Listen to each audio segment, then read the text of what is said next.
بات میں حق بجانب ہیں کہ جنرل عاصم منیر سے اس بات کا مطالبہ کریں کہ یہود کے خلاف تلوار جہاد کو بے نیام کیا جائے، لیکن دکھ و تعصب کا مقام یہ ہے آج فلسطینیوں سے محبت کرنے والا ایک عظیم الشان انسان ہمارا بھائی مشتاق احمد خان جو ہے وہ علامتی طور پہ احتجاج کر رہا ہے،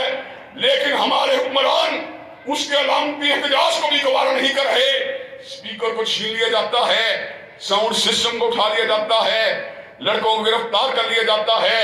اور ابھی 2 دن پہلے جانتے بوجھتے پلاننگ کے ساتھ گاڑی کو مجمع پہ چڑھا کر 2 افراد کو شہید کر دیا گیا، اور یہ پیغام دیا گیا کہ ہماری ہمدردیاں فلسطینیوں کے ساتھ نہیں بلکہ یہود کے ساتھ ہیں۔ حضرات گرامی قدر، مجھے یہ بات بتلائیے کہ آپ پاکستان کی سپاہ اور پاکستان کے حکمرانوں سے مطالبہ جہاد کرنے کے لیے تیار ہیں انشاءاللہ؟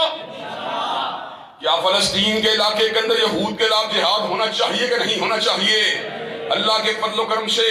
ہم یہ مطالبہ